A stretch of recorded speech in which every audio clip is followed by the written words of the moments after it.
Hello everyone, welcome to all of you in our today's video. Third chapter, Ruling the Countryside. Third and last topic is the Blue Rebellion and after. In March 1859, thousands of ryots in Bengal refused to grow indigo.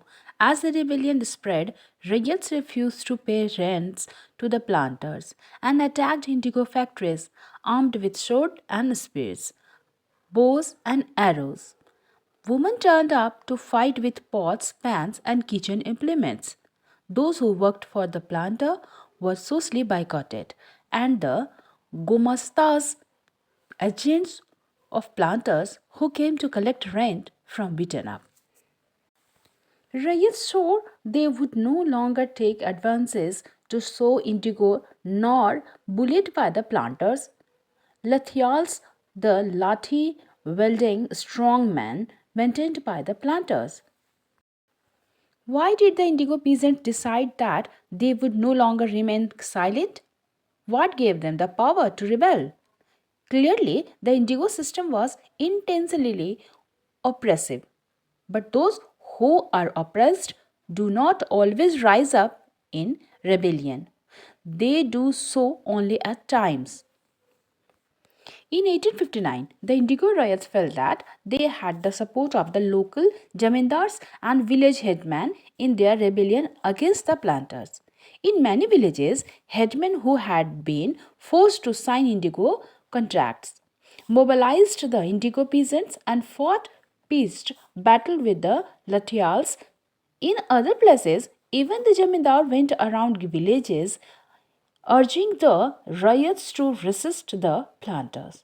These zamindars were unhappy with the increasing power of the planters and angry at being forced by the planters to give them land on long leases. The indigo peasants also imagined that the British government would support them in their struggle against the planter. After the revolt of 1857, the British government was particularly worried about the possibility of another popular rebellion. When the news spread of the simmering revolt in the indigo districts, the lieutenant governor tore the reason in the winter of 1859. The riots saw the tour as a sign of government sympathy for their plights. When in Barasat, the magistrate Asley Aden issued a notice stating that riots would not be compelled to accept indigo contracts. Word went around the Queen Victoria had declared that indigo need not be sown. Aden was trying to replicate the peasants and control an explosive situations. But his action was read as support for the rebellion. As the rebellion spread, intellectuals from Calcutta rushed to Indigo district. They wrote of the misery of the riots, tyranny of planters, and horrors of the indigo systems. Worried by the rebellion, the government brought in the military to protect the planters from assault and set up the indigo commissions to inquiry into the system of indigo production. The commission held the planters guilty and criticized them for the coercive method they used with indigo cultivators. It declared that indigo production was not profitable for ryots. The commission asked the ryots to fulfill their existing contract but also told them that they could refuse to produce indigo in future. After the revolt, indigo production collapsed in Bengal, but the planter now shifted their operations to Bihar with the discovery of synthetic dyes in the late 19th century. Their business was severely affected, but yet they managed to expand production. When Mahatma Gandhi returned from South Africa, a peasant from Bihar persuaded him to visit Champaran and see the plight of the indigo cultivators there. Mahatma Gandhi's visitor in 1917 marked the beginning of the Champaran movement against the indigo planters. बच्चों, पिछले video में ग्रामीण क्षेत्र पर शासन चलाना जो अध्याय 3 है उसके 2 विषयों को हमने पहले देख लिया। और इसके तीसरे और अंतिम विषय हैं नील विद्रोह और उसके बाद। मार्च 1859 में बंगाल के हजारों रैयतों ने नील की खेती से इनकार कर दिया। जैसे जैसे वो विद्रोह फैला, रैयतों ने बगान मालिकों को लगान चुकाने के लिए भी इनकार कर दिया। ये तलवार भाले और तीर कमान लेकर नील की फैक्ट्रियों पर हमला करने लगे। औरतें अपने बर्तन लेकर लड़ाई में कूद पड़ी। बगान मालिकों के लिए यह काम करने वालों का सामाजिक बहिष्कार लग रहा था। बगान मालिकों की तरफ से लगान वसूली के लिए आने वाले गुमस्ता एजेंटों की पिटाई की गई। रैयतों ने कसम खा ली कि ना तो वे नील की खेती के लिए कर्जा लेंगे और ना ही बगान मालिकों के लाठियों यानी लाठीधारी गुंडों से वे डरेंगे। नील के किसान चुप बैठने को तैयार नहीं थे, क्योंकि क्या था ना कि बगावत की ताकत उन्हें कहाँ से मिली ये बात तो पता नहीं चल पा रहा, लेकिन इसमें कोई शक नहीं कि नील की खेती अत्यंत दमनकारी थी। लेकिन जो लोग दबे थे वे हमेशा बगावत नहीं करते, ऐसा कभी कभी ही होता है।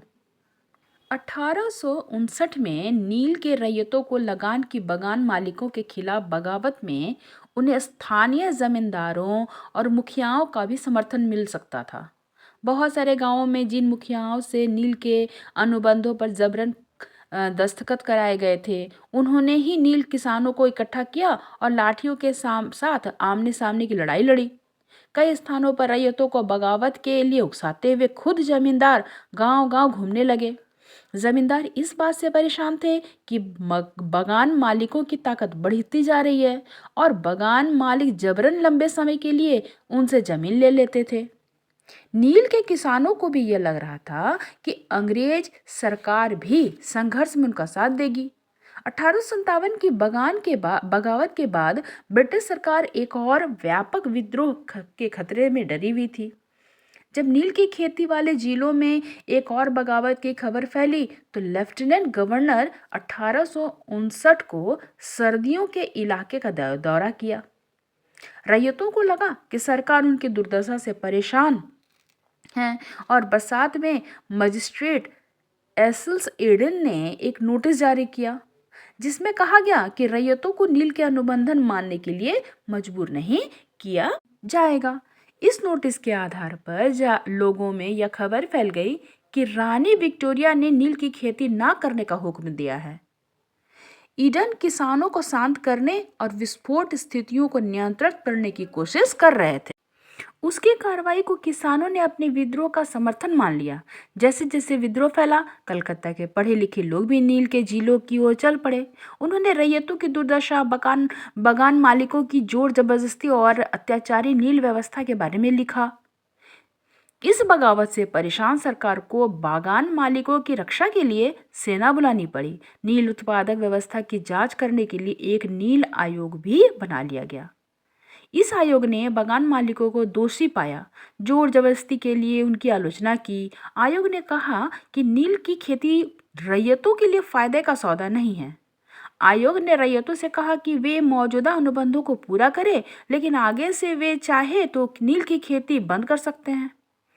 इस बगावत के बाद बागानों में नील का उत्पादन धराशायी हो गया, यानी खत्म सा हो गया। इसके बाद बागान मालिक बिहार पर ध्यान देने लगे। 19वीं सदी के आखिर में कृत्रिम रंगों का निर्माण होने लगा, जिससे उनका व्यवसाय भी बुरी तरह प्रभावित हुआ। फिर भी वे उत्पादन को फैलाने में सफल रहे। जब महात्मा गांधी दक्षिण अफ्रीका से लौटे तो बिहार के एक किसान ने उन्होंने चंपारण आकर नील किसानों की दुर्दशा को देखने का न्योता दिया। 1917 में महात्मा गांधी का यह दौरा नील बागान मालिकों के खिलाफ चंपारण आंदोलन की शुरुआत थी। इस प्रकार ये अंतिम विषय भी खत्म हुआ। उम्मीद करूंगी आज का वीडियो आपको पसंद आया होगा और जो विषय इसमें हमने पढ़ा और डिस्कस किया वो भी बहुत अच्छे से समझ आई होगी। जल्द ही मिलते हैं नए वीडियो में, तब तक अपना ख्याल रखें। जय हिंद, जय भारत।